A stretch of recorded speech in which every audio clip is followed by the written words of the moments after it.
It's the end of the world as we know it, and I feel fine. That's the way it starts with an earthquake, birds, snakes, and aeroplanes. Lenny Bruce is not afraid. I have a hurricane, listen to yourself, turn worlds with its own needs. Dummy, serve your own needs, speed it up and not speed, got no street. The ladder starts to clatter with the fear, fight down, night fire in a fire, represent the southern gangs and the government for hire in a combat site. Lester was coming in a hurry with the furies beating down your neck. Thanks for stopping by.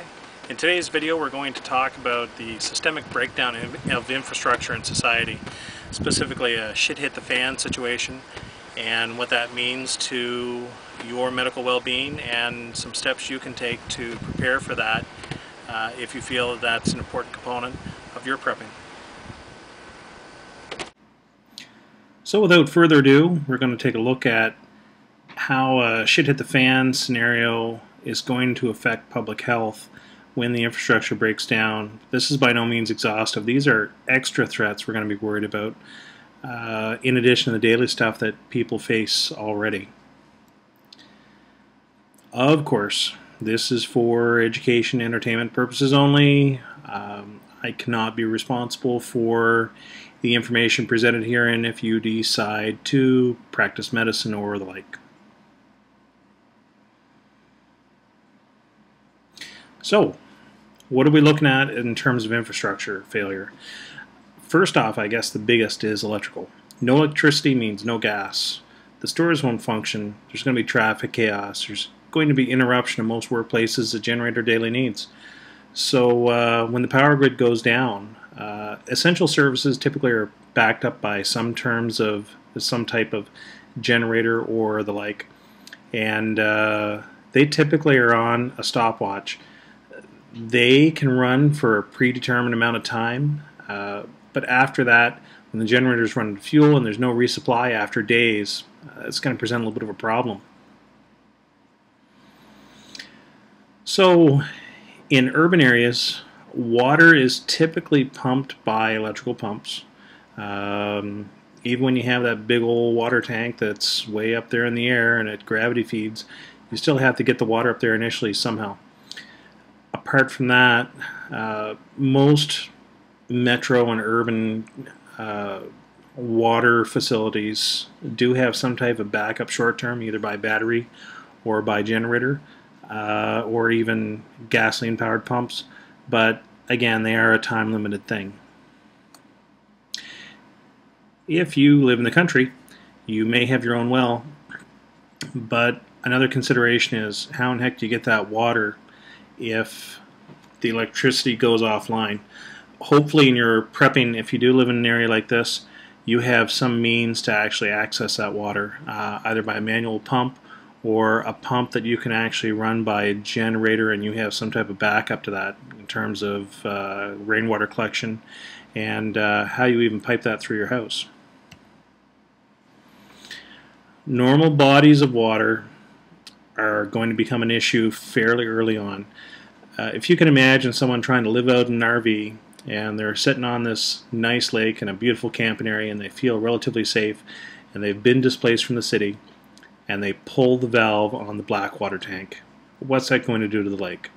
A lot of the lakes to begin with, at least in the area that I live in, face certain challenges in terms of E. coli already, because the E. coli comes from waterfowl that land out in the water, and it's just a natural part of it, but it's a very nasty lesson to learn that that pristine lake that you're sitting next to might not be great in terms of drinking. So the sewage in urban areas are going to be a little bit of a challenge as well. And the old adage is shit runs downhill. And that is certainly the case when it comes to urban sewage treatment. When you flush the toilet, it's not just a matter of it draining down to a collection pond in most cases. It actually goes through a series of pipes and holding tanks and what is called lift stations. And those lift stations actually pump that raw sewage under force to a different location. When those sewage lift stations, which rely on the electrical grid, start to fail, you're going to have a systemic backup of sewage into people's houses. And a lot of people are planning on bugging in, and that's great. If you can pull it off, it's probably your best bet in certain circumstances. However, I ask you this. When raw sewage is running back into your house, how habitable is that house for how long? There are sewer back check valves that are available. Around here, they've only been coded the past maybe 10 years, and they don't always work. So if you live in a rural area, you may have your own septic field, and you probably won't be affected because in most cases, septic fields, when you flush a toilet, it runs straight to the septic tank, and the septic tank trickles out to the septic field, and everything's good. One thing that I'll point out here is shocking wells and dealing with excess chlorine. And what happens when you dump chlorine into a septic field is it sterilizes the field, and it basically renders it unusable. And the more you try to plug sewage through a sterile field, the less it breaks down. It'll well up and just make a big mess. If you do have to shock your well, just kind of a side note, know how much Javex or bleach you have to put down the well to sterilize it. Run it through your fixtures at home, yes, but dispose of the water without running it down the drain. I've seen a bunch of people actually sterilize their septic fields after they've shocked their well and accidentally put the water back down through it. Best way to actually clear the shock from your well is to attach a garden hose and let it run away from your septic field. So we touched on this before. If you're living out of an RV or some type of travel trailer, you're volume limited, and a lot of people are used to having dump stations or connections at a campsite to rely on. That's great. In a disaster scenario, you're not going to be able to do that. And folks dumping in non-traditional sites are going to pose their own challenge. And of course, people are going to be handling waste without the ability to wash their hands and so on. That's going to lead to some more issues that we're going to talk about here in a moment. Some people talk about cat sanitation and just basically bagging up the poop and burying it, and that might be viable for some people in some circumstances. I would propose that the more you handle this, the more likely it is that you're going to contract a fecal-borne disease. And I would contend that you're better off having a location to retreat to that actually has its own infrastructure, specifically a septic field and running water.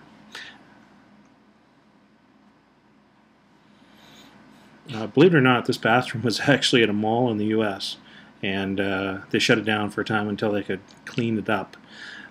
Lack of water in sewers is going to be a little bit of a culture shock to some people. Hand washing is probably the biggest prevention of the spread of disease that we have. And hand sanitizer does a not bad job in the interim between hand washes. When you're talking about 3 liters of water or a gallon of water per person per day, that really doesn't factor into hand washing and hygiene. So it's going to become an even bigger problem. And what happens when you have to wash your clothes? What happens when you have to prepare food in alternate facilities and you need to clean up after a meal? You're going to have a higher viral load on your skin, your hands. As soon as you touch your eyes, you're going to be transmitted into your body. So what about when the garbage breaks down? In the urban areas, you're going to very quickly see pests following this garbage. And in 2002, the garbage strike in Toronto brought a huge wave of rats that city is still contending with. And we've seen similar experiences with other garbage strikes around the world. fleas and cockroaches come along with that as well. So I wonder how many preppers out there actually have the ability to deal with pests in their prepping plans. If you live in the country, generally there's some type of dump site that you have access to. At least that's the case in these parts. And you could probably continue to use that. You should probably expect more pests just because the dynamics of the garbage is going to change, and it's not going to be for the positive.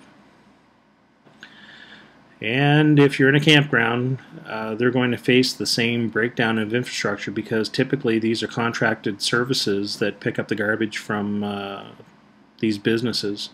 And again, garbage brings pests, and displaced persons are going to cause upset to the normal ecosystem.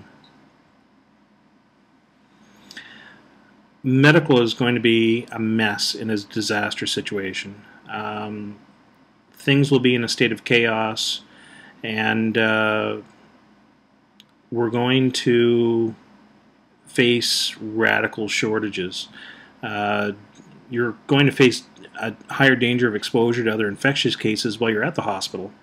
And drugstores and like will be impacted by the power grid failure. So it's all well and great that you can go to a hospital and be seen, and they can say, yes, you have an infection and here's a script for antibiotics. Where are you going to get those filled? So when we're also talking about medical, I think we're going to face a lack of outside resources, and that's going to radically affect how this will unfold compared to what we've seen before. Typical disasters around the world, we're used to seeing an influx of staff, resources, drugs, and so on after a major event in a localized area. If a nationwide emergency occurs, it's going to cripple the medical system. And it's important to mention at this point what a disaster actually means to most EMS and medical agencies. And that's specifically anything that overwhelms their ability to respond. So if an ambulance has 2 trucks and they get a call for 3 different accidents or 3 different cases, they're technically in a disaster state. They're only staffed basically to cover daily operations. If something like this happens, the overwhelming nature of it is going to be staggering. I think people really don't understand how fragile our medical system is. Lack of communication is going to prevent people from knowing where the scarce resources are located as well. So in terms of food issues, the normal hygiene and storage and so on are going to apply a lot of stress for the unprepared. And even for the prepared, there will be challenges in terms of cleanup and so on. If you're relying on the minimum that the feds tell you for water per person per day, you're probably going to run into issues. This is the perfect storm for disease, and the evolving emergency are going to accelerate an epidemic. Groups who are at risk and unprepared may provide a start to the epidemic, and it's going to complicate the efforts of those who are prepared. The biggest piece of advice I have in this term is think community. You have to have a plan to deal with it. You have to involve your neighbors. You have to involve other people in a mutual assistance group to actually cope with things like this. You can't go it alone. If you are the primary person that's going to deal with a disaster in your family unit, if you take sick, that's pretty much going to place your family in an extreme vulnerable state, and you need other people to lean on in a community. So what does this look like and what does it mean? It's going to be different. It's going to be severe, and the elderly and disabled are probably going to be the first to be stressed and at risk, and they're probably not going to have a great outcome. In a distributed emergency where the power grid's offline, we're not going back 100 years in terms of technology. 100 years ago, most households and national services had the ability to operate perfectly well without electricity and other shared utilities. in a massive emergency that disrupts utilities, it's going to be like going back 500 years. So, from past experience, what are we likely to see in disaster scenarios? Cholera, typhoid fever, dysentery, strep throat, and STDs. And this is on top of the normal day-to-day health concerns that most people have. This list I come up with basically after doing a fair amount of research into disaster medicine from Katrina, the Asian tsunamis, and other prolonged natural disasters from around the world, as well as the natural flora and fauna that exists in North America. This might look a little bit different in the tropics. This is probably the most accurate depiction of what's going to happen in North America. So cholera is primarily from drinking water. You're not going to walk up to someone else and give them a hug and a little bit of spit and pass it that way. It's actually going to be from drinking from the same contaminated water source as someone else. Poor sanitation, overcrowding. Expect to see that as a common theme here. Globally, we still have over 1 million cases a year, and between 100,000 and 300,000 die annually. Bacteria responsible for cholera is becoming more common, possibly due to climate change. It can live naturally in almost any environment, and it's still fairly common in developing nations. It's basically an extreme case of diarrhea, and you're going to see that as a theme as well. People die from dehydration and electrolyte shifts, which is not to be underestimated. Electrolyte shifts, by the way, the single worst thing you can do is give someone an energy drink. For every person who shows symptoms of cholera, there's going to be a lot more that are infected, but they're not showing any effects, but they will, by their fecal matter, put that back into the environment and it can be picked up by someone else. Might cause painless clear diarrhea up to 10 to 20 liters per day. So, what do we do with this? Prevent it from happening in the first place. Clean water, thorough cooking of foods, boil the heck out of any water that you're not sure of. Ducoral is an oral vaccine that you can take. It's actually better than the injectable that you can get. The Center for Disease Control doesn't recommend it on a regular basis for traveling to affected countries. I would suggest if you're really concerned about stuff like this on a prepper basis, you should probably consider it. Oral rehydration salts and Gatorade are another good choice to have in your kit. And you need something with potassium in it because diarrhea, you lose a lot of potassium to the point of where you can actually have cardiac arrhythmias.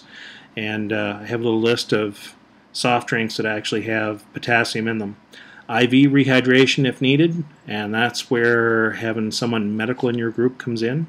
Cipro, 1 gram orally, or you can actually give a little bit more, or Zithromax or azithromycin single dose of 1 gram. Cipro decreases how long you're going to have the diarrhea. 95% of patients are going to be clear of the disease in 4 days with Cipro, although cholera is becoming a little bit more resistant to Cipro year by year. Typhoid fever is a bad one, caused by poor hygiene, sanitation, handling infected feces. Bear in mind, this comes from poor hygiene and not having the proper infrastructure to deal with fecal matter. Fever is going to start off low and it's going to progress up the further it goes along. The diarrhea is going to be pea soup and green and smelly, which differentiates it from cholera. Your pulse is going to slow down, you're going to have a headache, cough, and a nosebleed. And normally when people have a fever, their pulse goes up to compensate, and that's not the case here. It generally resolves after 3 or 4 weeks on its own if it's untreated. But medical professionals out there, in your second week of typhoid, you're going to see a dicrotic pulse wave with wet lung bases and right lower quadrant pain and tenderness. So what can we do? Oral rehydration, IV if necessary. Cipro is going to factor in a lot of these things, and azithromycin, ceftriaxone, or ampicillin are all good second choices. I would propose that azithromycin would probably be my first line if I had it, but Cipro is still fairly good for this one. Untreated, 10 to 30% of people infected are going to die after they have antibiotics, it drops to a 1% mortality rate. Good idea to have some Cipro in your bug-out bag, I think. So, dysentery. There's actually a few different cooties that can cause this, and they all basically infest the large intestine, and it spreads fairly easily. Cramping, big-time abdominal pain, a lot of diarrhea with blood or mucus. The presence of the blood is going to differentiate this from everything else. If untreated, it can be fatal, and it's the same thing. Basically, someone dehydrates from this. May lead to lactose intolerance, either short or long term after someone has this. Cipro is effective against a bunch of strains. If it's actually an amoebic strain, you're going to need some flagyl, oral rehydration, IV if severe, and the vaccine for this, and I have it there, highly effective. So again, the CDC actually recommends this if you are traveling to affected countries. I would suggest it's probably a good thing to have now, and you pretty much have to have it in your system before something hits the fan.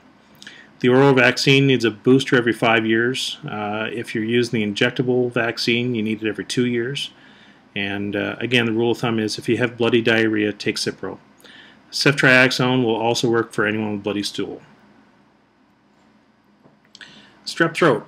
We're going to see this probably a little bit more because folks are going to be sharing utensils, cups and the like, and it's going to spread quite easily through saliva.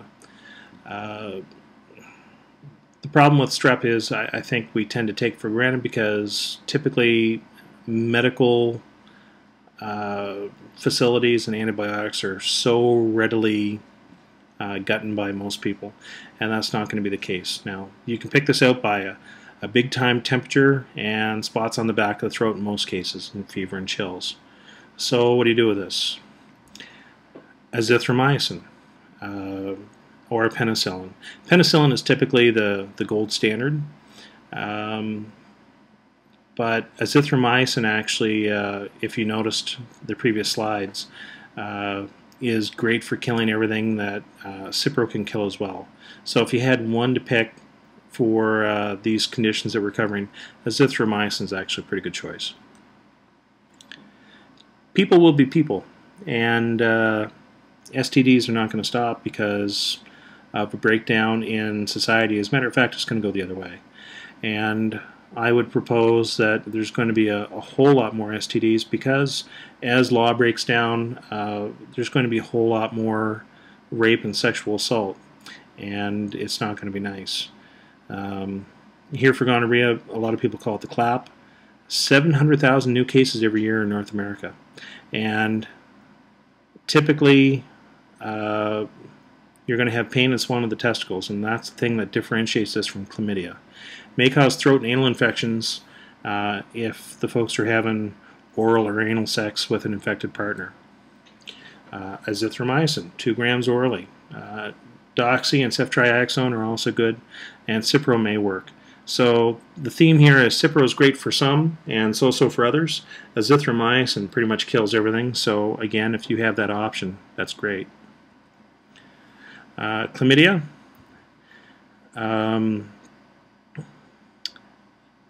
This one, again, is differentiated. Typically, you don't have pain and swelling in the testicles for males.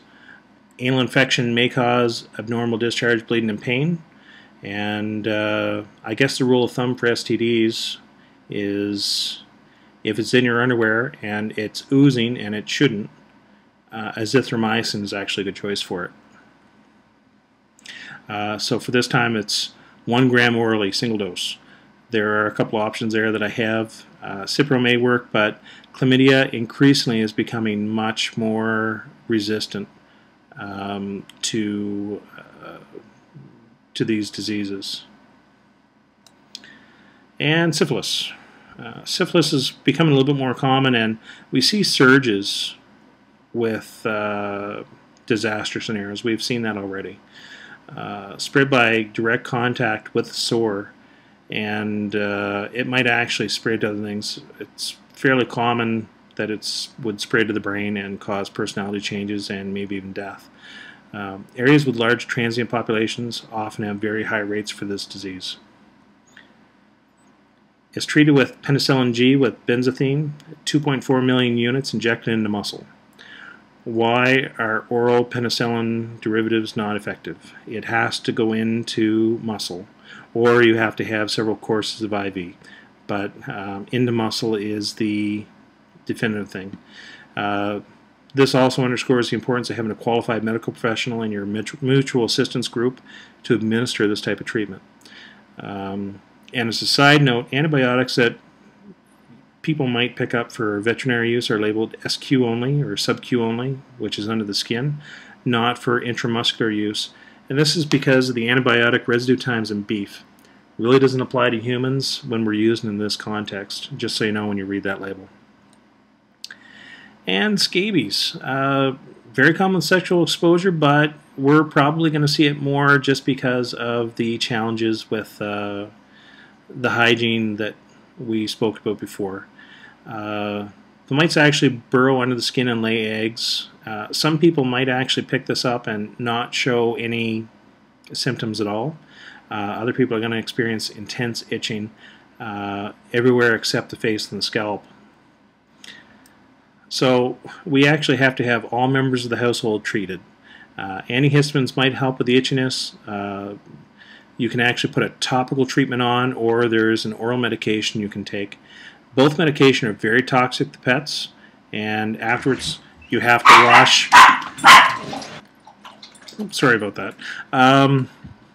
The oral medication, normally effective in one dose. The more people you have in a group, the greater the likelihood you're going to need a couple doses. I think the follow-up is somewhere around 10 to 14 days afterwards. You have to wash your clothes in hot soapy water and dry on high heat. Again, do you see a problem if the infrastructure breaks down and most folks don't have access to this? It's just going to continue the spread. I thought I'd mention long-term antibiotic storage. There's a lot of studies out there that have been done for the federal government for the stockpiles, specifically for the military stockpiles in the U.S. And there's a lot of misunderstandings in terms of how long you can keep antibiotics. Now, this is assumed that it's stored correctly. It's at room temperature or below. It's packaged in a good quality container with some desiccant. And this is only for tablets and capsules. As a side note, the pharmacy puts a 1-year expiry date on any dispensed product. So if the actual lot expires 18 months from when they dispense it to you, it's a common practice in pharmacies that they're going to go ahead and just put a 1-year expiry date on anything that they dispense if they put an expiry on it at all. But I can tell you that from the date that it expires, the lot may expire. That's not the same as when they put it in the bottle and they put the date on the bottle. Cipro is going to be good for at least 5 years beyond the expiry date, sometimes as long as 10. It's a very stable molecule. It's a very stable substance. Doxycycline, there's a whole lot of excitement over that. It's good for 4 years beyond the expiry date. A lot of people say, no, the day that doxycycline expires, you should throw it out because it can kill you. Well, through my research, there's only been one case where a person actually had a negative outcome with taking expired doxycycline, and it was expired by years, and there were other factors involved. There's not a whole lot of cases out there where someone has been killed as a result of doxycycline being out of date. Amoxicillin, 2 years beyond the expiry date, not great. Ampicillin is good for 4 years, and Ceph is actually good for 5 years beyond the expiry date. If you have other questions, that's all I have for antibiotic storage data. If you have other drugs that you're curious about, you can go ahead and pop me a message. I might be able to answer them, but that's all the information I have for antibiotics. I don't have any information in terms of Zithromax or Zithromycin and how long it's good for. So, you personally, what can you do to prepare? Make sure your vaccines are up to date. Plan for high levels of hygiene in a crisis. Plan for more water than the minimums, and develop effective strategies to deal with garbage, sewage, and waste for your entire group. Make sure that you maintain good cooking hygiene, cook foods thoroughly and completely, do not take shortcuts, have some antibiotics stored away. Make sure you have references with them. The PDR, Physician's Desk Reference, is one. You can get a nursing reference for antibiotics, and there are other references out there. Make sure you read them before you hand someone some medication. These medications are not zero-risk medications. You can actually have some fairly negative things happen if you're not careful when you dispense them and administer them, and you need to be able to deal with allergic reactions, and you need to be able to deal with other health issues as they pop up. Again, this comes with having a medical professional in your group and leaning on them for planning these contingencies. Have a plan to deal with medical emergencies in your group, as well as people showing up with infectious diseases. If they know you have food and supplies, they're probably going to come looking for you and look for your help, and they may be contaminated or infectious. Have a plan to deal with them, and have a plan to quarantine new arrivals from the rest of your group if they arrive at different times. So a couple of things you can do now is get control of your health now. Include a medical professional in your mutual assistance group, and plan ahead and discuss how these emergencies will be handled and how they're going to impact you. Do some drills, and don't meet your supplies and protective equipment the first time when you actually need them. You need to understand how to put an N95 mask on. It needs to fit properly. And if you have questions, you need to answer those questions before it's an actual crisis event. The biggest thing I can tell you is develop contingencies and have enough flexibility to deal with different situations. Thanks, and take care.